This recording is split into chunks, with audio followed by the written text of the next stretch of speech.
Salah satu yang menentukan kesuksesan pemilu 2024 adalah penyelenggaraan pemilu itu sendiri yang memiliki posisi strategis karena berhadapan langsung dengan pelaksanaan pemungutan dan penghitungan surat suara di TPS.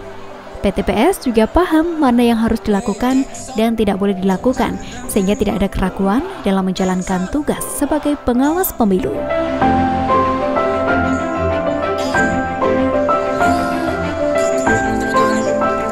Selamat pagi. Mantap. Cek sound. Cek sound. Cek sound. On. On. Nah, bagus. Kesiapannya kita sudah dilatih untuk bimbingan teknis selama hampir 3 minggu terakhir ini. Kita sudah diajarkan tentang bagaimana nanti pengawasan di TPS, bagaimana nanti tindak kecurangan yang terjadi di TPS seperti apa, dicontohkan contoh-contohnya kecurangan nanti seperti apa dalam masa tenang, seperti itu. Potensi terjadi kecurangan itu memang sebenarnya sangat banyak, Pak. Tapi karena kita sudah dibimbing oleh pihak Bawaslu Kota Blitar, akhirnya kita sudah mengetahui nanti contoh-contohnya seperti apa dan penanganannya seperti apa. Himbauan kepada masyarakat, kita dari pihak Bawaslu, ya, saya dari pengawas TPS, untuk masyarakat yang nantinya tetap datang ke TPS pada tanggal 14 untuk tetap memberikan hak suara kalian, dan jika ada terjadi kecurangan tentang nanti misal money politik ataupun silahkan untuk lapor ke pengawas TPS terdekat ataupun langsung ke pihak PKD ataupun Bawaslu di masing-masing kota.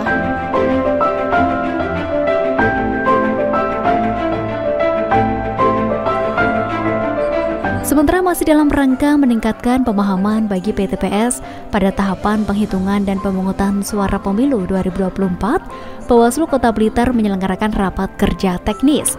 Pada kesempatan ini, Bawaslu Kota Blitar juga memberikan arahan agar PTPS yang hadir menyimak kegiatannya. Pada kegiatan ini dilakukan simulasi pemungutan dan penghitungan suara yang disampaikan oleh anggota KPU Kota Blitar. Di halaman kedua itu akumulasi dari halaman pertama, karena ini ada di atas sendiri ya, ini dijumlahkan berapa. Ini yang harus menjadi perhatian penjenengan.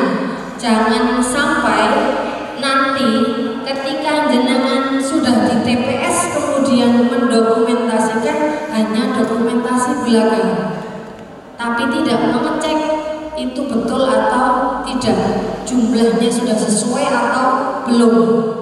Cek di situ. Pekerjaan penjenengan tidak mudah, butuh ketelitian, konsentrasi, dan benar-benar fokus pada apa yang harus menjadi tanggung jawab penjenengan. Next, Mbak. Nah, ini untuk daftar hadir pemilih Loksus. Saya mau tanya yang PTPS Loksus siapa ya? PTPS Loksus 1, 2. Nah, ini adalah untuk daftar hadir di TPS Loksus, berbeda dengan di TPS reguler, karena di TPS Loksus itu sudah tercentang dia dapat berapa surat suara. Contoh, Aang dapat 4 suara, terus kemudian Adi hanya 2 surat suara. Ini penjenengan nanti harus merekap jumlah masing-masing. Pastikan KPPS mengisi itu dengan benar.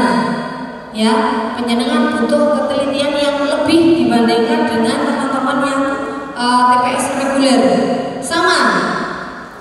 Untuk daftar hadir, cirinya tidak ada NKK, hanya ada NIK.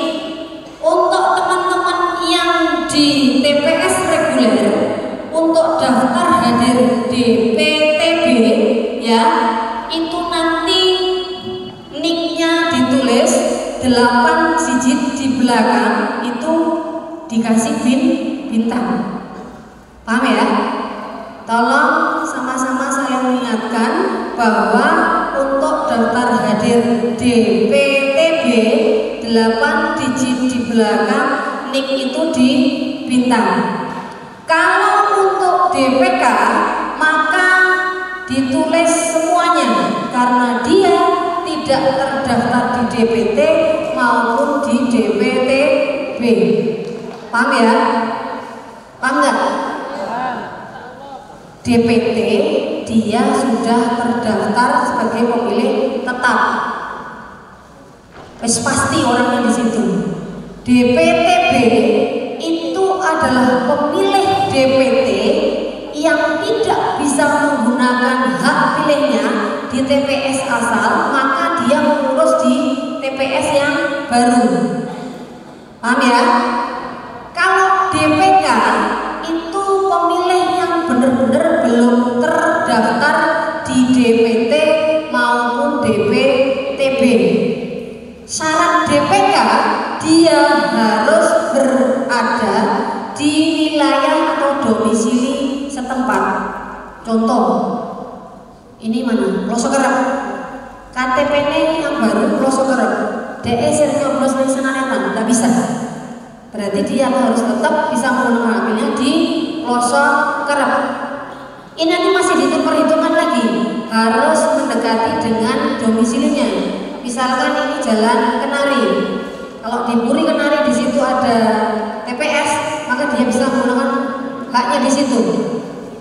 DPT bisa menggunakan hak pilihnya dari jam 7 sampai dengan jam 1. DPTB harusnya menggunakan hak pilihnya dari jam 11 sampai dengan jam 1. Akan tetapi ketika dia sudah hadir sebelum jam 11 dan antrian memang tidak begitu panjang, maka dia diperkenankan untuk menggunakan hak pilihnya sebelum jam 11.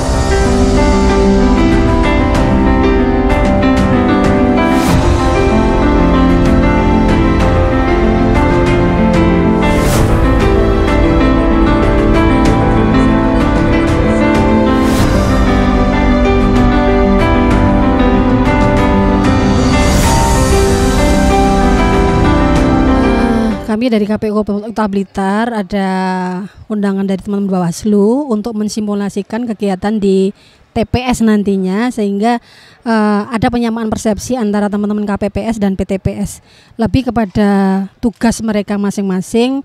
Jadi dalam rangka pelaksanaan tugas besok di 14 Februari 2024 tidak ada permasalahan yang sangat berarti, artinya semua paham dengan tupoksi masing-masing begitu.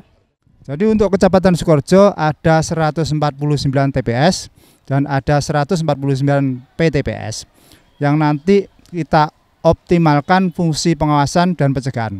Dalam arti nanti kemarin sudah kita bintek masing-masing, karena nanti pengawas TPS itu harus mumpuni dalam hal terkait dengan pengawasan kepemiluan. Jadi begini, artinya bahwa pemilu itu harus sesuai dengan peraturan kepemiluan. Oke.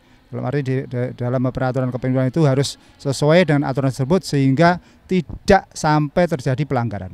Begitu.